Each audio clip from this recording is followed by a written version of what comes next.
Mengejutkan polisi akhirnya merilis kasus penjarahan dan pengerusakan rumah mewah milik Ahmad Sahroni, Eko Patrio, dan Uya Kuya. Polisi juga mengamankan beberapa alat bukti. Bermula dari ajakan di media sosial, akun tersebut diduga membuat provokasi untuk membuat kerusuhan dan menjarah rumah beberapa anggota DPR.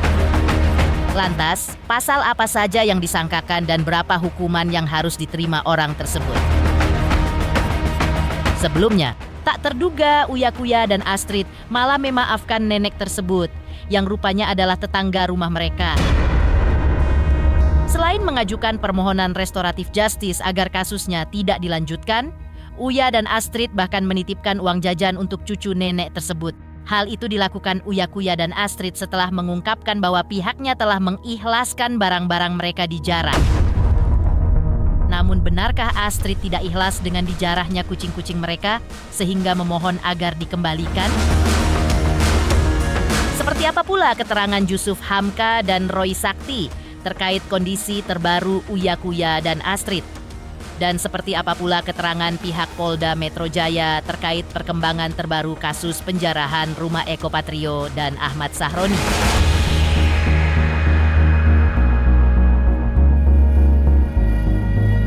Pemirsa, bersama Intens Investigasi, kami hadirkan kabar terkini, terpercaya, dan teraktual. Tetapi sebelumnya, jangan lupa untuk like, subscribe, dan juga share channel YouTube ini.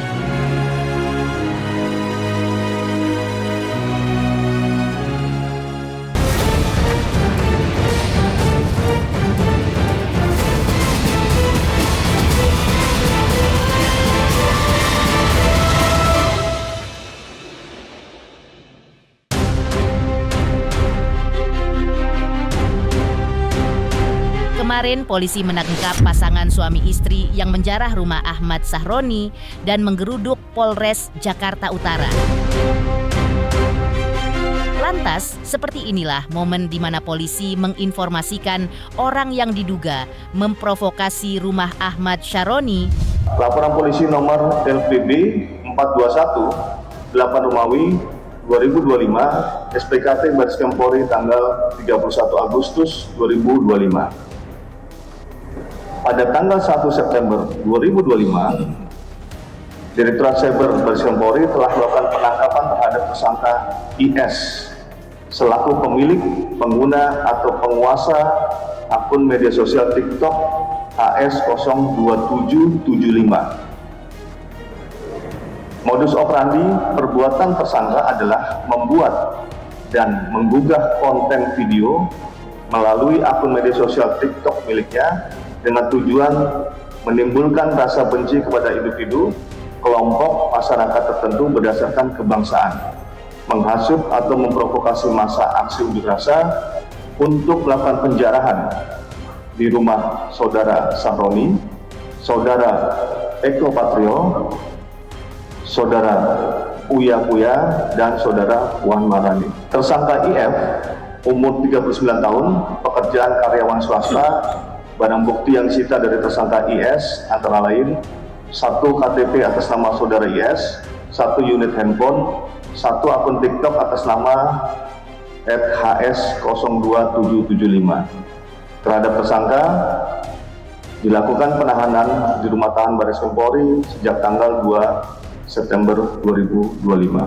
Laporan polisi nomor LPB 424 8 Romawi 2025 SPKT Baris Krim Polri tanggal 31 Agustus 2025. Pada tanggal 3 September 2025, Direktorat Cyber Baris Krim Polri telah melakukan pemeriksaan sebagai tersangka terhadap SB selaku pemilik, pengguna atau penguasa akun media sosial Facebook dengan nama akun Nanu dengan jumlah pertemanan 1.800, dan tersangka G selaku pemilik, pengguna atau penguasa akun media sosial Facebook dengan nama akun Bambu Runcing yang merupakan keduanya adalah suami istri.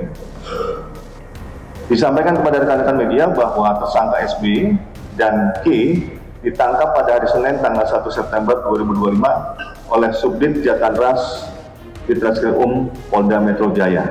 Tersangka SB umur 35 tahun, pekerjaan karyawan swasta, dan tersangka G umur 20 tahun, pekerjaan ibu rumah tangga.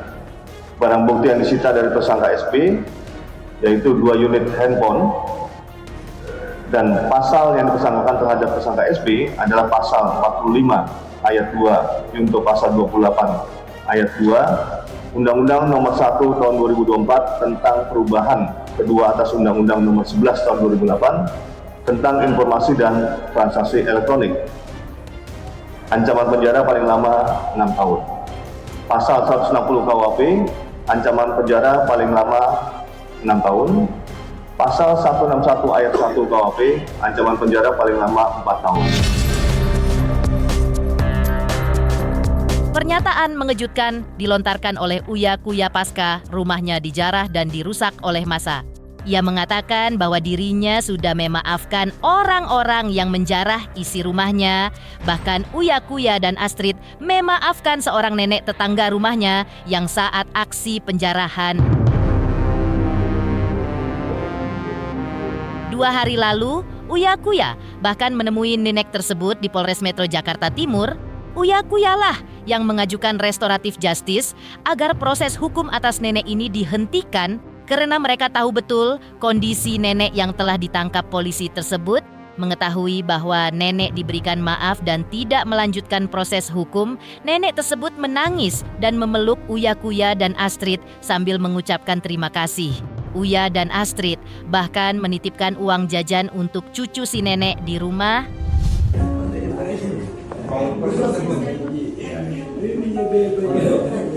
Bebas ibu udah nggak dilanjutin. Udah boleh jangan nangis lagi. Udah jangan nangis lagi. Kita maafin ibu, kita maafin. Dan dokumennya dokumentasi. Dengan kayak gini yang penting Jujur. Ya. Iya.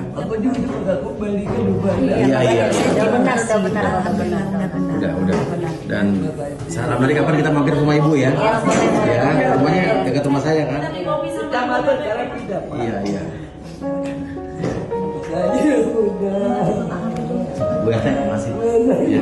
Ya enggak dimaafin kok. Maafin. Kasihan ibunya juga. Maafin. Kan enggak maksud. Ya, enggak ada maksud. Cuman nemu ya. Dimaafin sekali. Dimaafin udah ibu jangan nangis lagi. Nih. Buat jajan cucu nih bu. Oh, gimana orang itu? Udah jatuh, masih baik lagi. Amin. Buat jajan cucu. Alhamdulillah. Terima kasih Bunda. Ya. Udah Ya. Udah buat jajan cucu, buat keluarga, buat hidup yang baik ya. Terima kasih. Sama.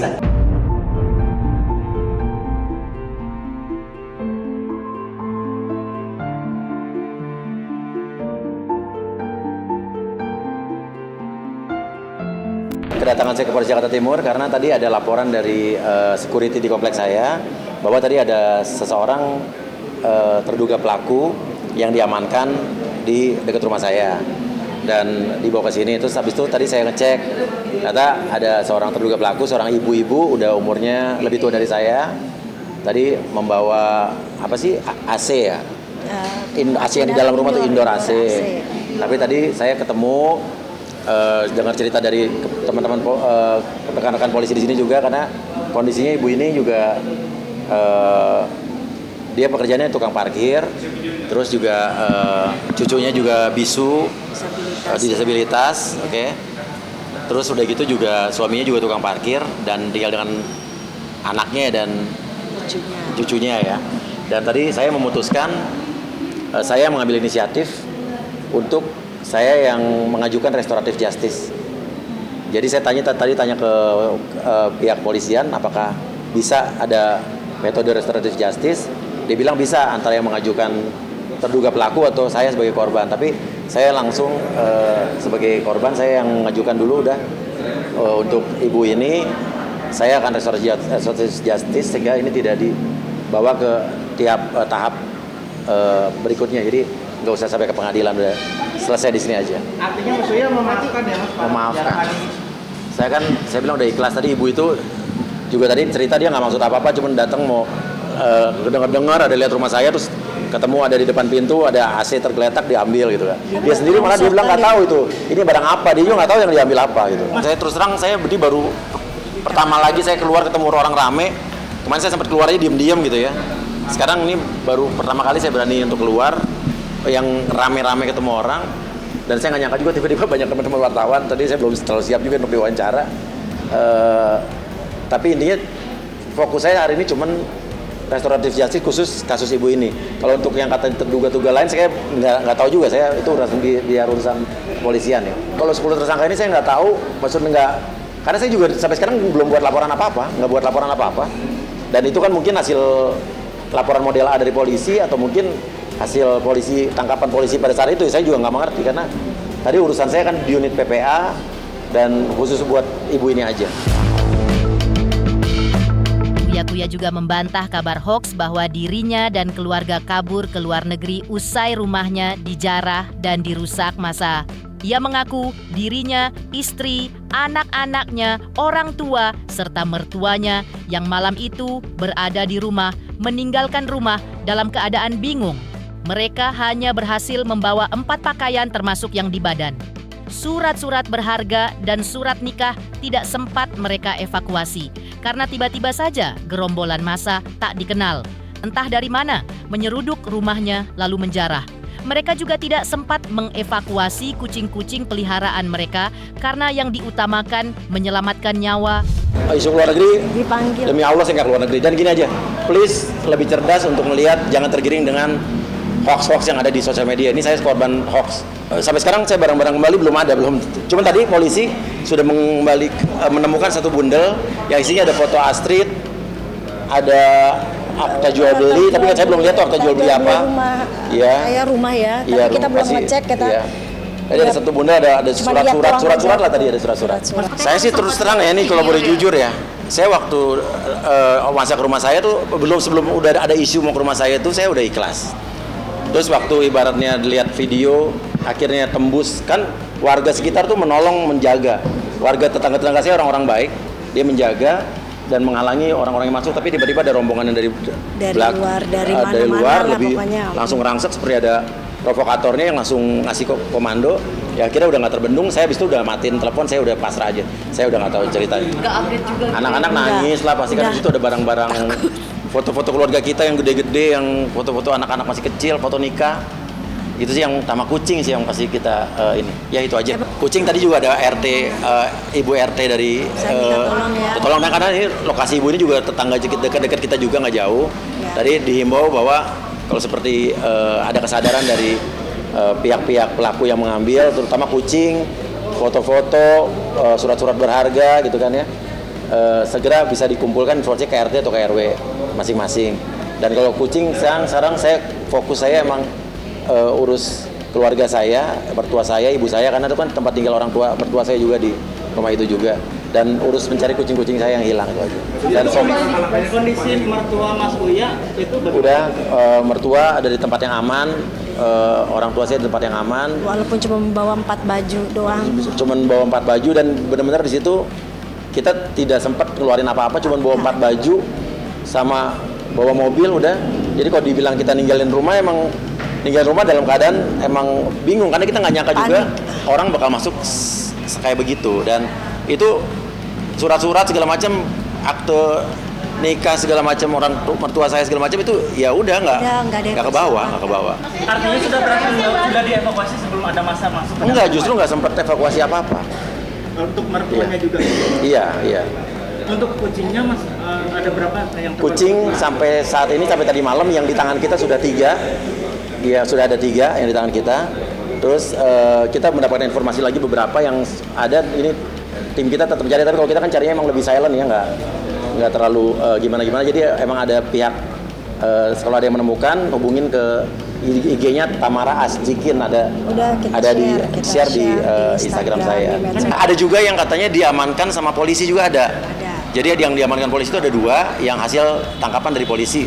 dan itu ada di puskeswan. Iya. Kalau yang Mas Serina Ya, Mas Serena masih di shelter, tapi sampai sekarang saya masih belum bisa, teman-teman saya masih belum bisa nengok kucingnya. Tapi tadi saya udah berkomunikasi dengan Serena. Serupa dengan Uya Kuya, sang istri Astrid Kuya juga mengaku sudah ikhlas semua isi rumah mereka sudah raib dijarah oleh massa tak dikenal.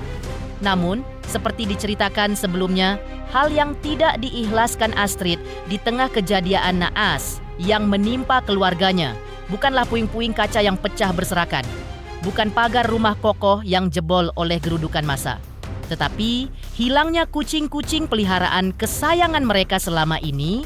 Hewan peliharaan tersebut sudah dianggap sebagai bagian dari anggota keluarganya. Astrid pun tak kuasa menahan tangis ketika menceritakan soal kucing peliharaannya tersebut. Dengan suara bergetar, Astrid mengaku ikhlas lahir batin soal harta dan isi rumah yang telah diambil, tapi soal kucing berbeda. Astrid berharap agar orang yang mengambil kucing-kucingnya dikembalikan.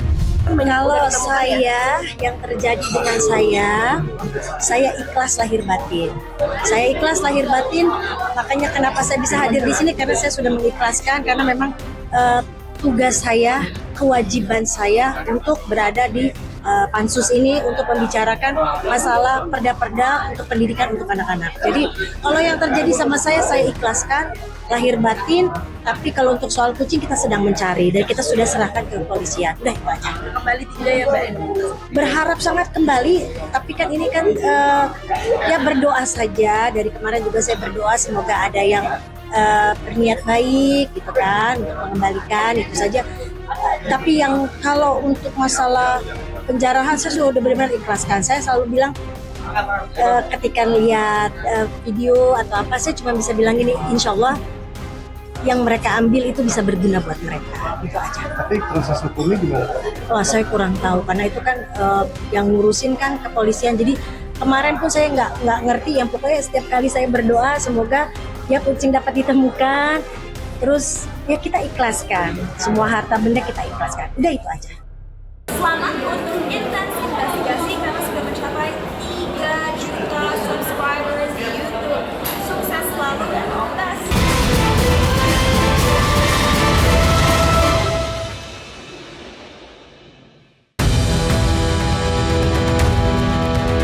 Pengusaha kawakan Jusuf Hamka terus memberikan dukungan kepada keluarga Uya Kuya yang rumahnya menjadi korban penjarahan dan pengerusakan. Ia mengaku ketika bertemu langsung dengan Uya Kuya dan Astrid, dirinya memberikan dukungan moral pasca musibah yang menimpa keluarganya. Jusuf Hamka meyakinkan publik bahwa Uya Kuya tidak terlibat korupsi, mengingat jabatannya di DPR RI masih baru beberapa bulan, sehingga tidak mungkin ada kesempatan baginya untuk melakukan tindakan untuk memperkaya diri. Terkait rumah mewahnya, diungkapkan Jusuf Hamka bukan hasil gaji Uya di DPR, melainkan hasil kerja kerasnya sebagai artis, bahkan dibangun jauh sebelum Uya terpilih sebagai anggota DPR. Ia juga menyoroti video Uya yang berjoget dan viral. Menurutnya, video itu sengaja diedit oleh pihak tak bertanggung jawab untuk menjatuhkan Uya Kuya. Mengenai kasus penjarahan yang menimpa kediaman Uya Kuya, Jusuf Hamka memiliki pandangan tersendiri. Ia yakin bahwa pelaku bukanlah dari kalangan mahasiswa, buruh atau pengemudi ojek online yang beberapa waktu lalu melakukan demonstrasi, tapi ada penyusup yang disebutnya sebagai penumpang gelap yang memanfaatkan situasi keos ketika itu. Uya itu menurut saya itu orang baik. Saya bisa dipertemukan di Masjid Istiqlal. Menurut saya itu bukan kebetulan, tapi Allah udah atur. Ya udah jalannya. Jadi ketemu, saya lihat Ibu Astrid lagi tusuk sholat, saya lihat Mas Uya, saya langsung saya peluk dia, sabar, saya bilang. Allah pasti akan mengganti kamu, karena begitu kamu ditekan ke bawah, nanti kamu akan kayak per, mentalnya atas sekali. Kamu orang baik dan dia belum menjabat di DPR lama dan belum ada kesempatan korupsi, itu duitnya dari artis.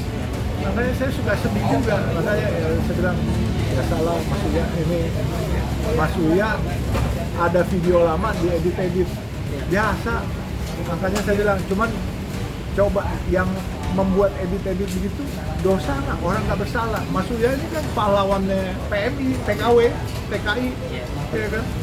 Dan selalu membela kepentingan orang kecil. Podcastnya kalau ada orang ini makanya kan LBU, Lembaga Bantuan Uya gitu. Dan saya lihat dia cukup sedih sekali hari itu, sampai saya ajak dia makan. Jadi penjaraan itu pasti bukan teman mahasiswa, bukan teman buruh, bukan teman-teman ojol, tapi ada penumpang gelap nih mau manfaatin. Makanya kita harus beri penghargaan terutama kepada teman-teman ojol tidak terprovokasi. Ya, teman-teman mahasiswa tidak terprovokasi. Dan saya yakin, hakul yakin keadaan akan aman. Di sisi lain, di tengah musibah yang menimpa Uya Kuya, sosok Roy Sakti muncul mengungkapkan pandangan terkait sosok Uya Kuya di matanya. Melalui akun sosial media pribadinya, Roy mengungkapkan kabar terbaru Uya Kuya. Menurutnya, mental Uya Kuya kini telah membaik, meski ia harus menghadapi cobaan berat. Roy bahkan menyebut Uya sebagai tumbal dari demokrasi. Ia menilai, selama ini tidak ada kesalahan dari kinerja Uya sebagai anggota DPR. Justru sebaliknya, Uya banyak membantu masyarakat kecil, mulai dari kasus investasi bodong hingga kasus yang melibatkan tenaga kerja Indonesia. Menurutnya, kontribusi Uya Kuya sangat besar dan ia pantas mendapatkan penghargaan, bukan malah dinonaktifkan. Saya sempat komunikasi sama si Uya, udah aman kok, dia oke kok. Secara mental sudah recover lah ya. Dan kita semua juga sudah tahu bahwa apa yang terjadi dengan Uya Kuya itu kan salah sasaran aja, miskomunikasi aja gitu, bukan masalah kinerjanya. Ya kayak nggak ada apa-apa, ya, biasa aja sih. Cuman nggak ada kesedihan apa segala, ya udahlah kan. Kalau istilah saya, Bang Uya ini martir lah, tumbal dari demokrasi. Dia banyak membantu kasus-kasus kayak investasi bodong, kemudian kasus-kasus yang berhubungan dengan TKW. Bahkan beliau ini sering nombokin lah pemulangan jenazah TKW yang tidak bisa pulang. Karena kan TKW itu kan kalau mati di luar tuh untuk tiba ke tanah air ya, jenazahnya dibawa dikubur tanah air. Itu ngabisin duit itu minimal 200 juta, Mbak. Dan itu tidak ada biaya dari negara. Dan saya yakin juga mungkin dari keluarga nggak mampu. Biasanya saya sama ada namanya salah satu influencer namanya Mbak Yuni TKW Hongkong itu, ya kita mengadakan urunan gitu kan. Nah biasa kalau udah kurang, itu yang bagian nutupin Mbak Uya gitu. Dan karena posisinya beliau sebagai DPR, maka cukup membantu buat kita ini, misalnya kita lapor polisi nggak dianggap, nanti diteleponin ya sama si Uya kan, tolong diatensi, ya ibarat kata menjadi backing kita dari rakyat kecil nih Bang Uya nih gitu loh. Tapi kan sekarang dia udah nggak jadi DPR lagi, itu kan ya kita kehilangan ujung tombak lah. Itu yang sangat saya sayangkan. Beliau ini kan di Komisi 9 kalau nggak salah yang membidangin masalah urusan TKW. Dan beliau tuh aktif membantu TKW, itu nggak cuma sekedar pas waktu pemilu kemudian cari nama, setelah pemilu duduk nyaman, mendapatkan kursi nyaman, nggak kayak gitu. Justru dia adalah salah satu contoh DPR yang bekerja, tapi karena salah joget jadi masalah. Jadi buat masyarakat kalau mau jadi DPR, lebih baik video joget-jogetnya dihapus dulu. Mengejutkan. Pernyataan Roy Sakti dan pengusaha Jusuf Hamka tentang konsidi terkini Uya Kuya dan keluarga pasca isi rumahnya dirusak dan dijarah massa. Lantas, seperti apa pula pernyataan pihak Polda Metro Jaya tentang perkembangan terbaru kasus penjarahan dan pengrusakan oleh massa atas rumah Eko Patrio dan Ahmad Sahroni? Selamat untuk intens investigasi. 3 juta subscriber, luar biasa sekali 3 juta. Ya pokoknya semakin sukses lah dan bisa menghadirkan sesuatu yang memang baik untuk diperlihatkan.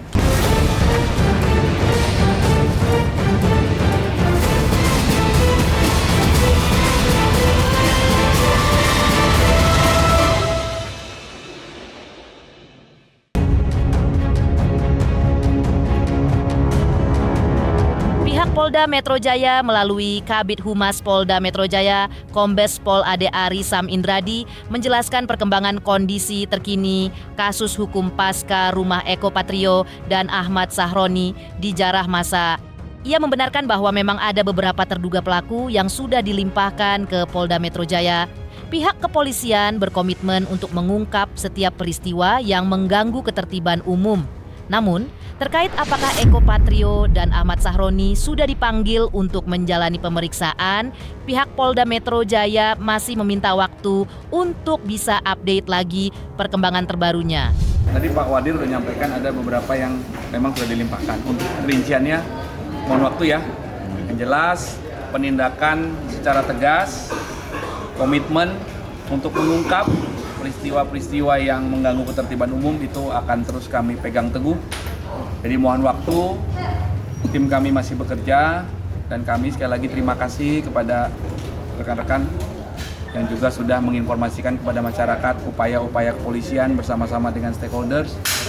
Patroli skala besar, ya itu digiatkan terus untuk memberikan rasa aman, memberikan perlindungan. Update terkait pengrusakan, penjarahan, ini mohon waktu. Nanti kami pastikan ya, yang jelas upaya-upaya kepolisian terhadap setiap peristiwa yang dilaporkan itu sudah dilakukan. Tapi detailnya di titik A, B, C nanti kami pastikan.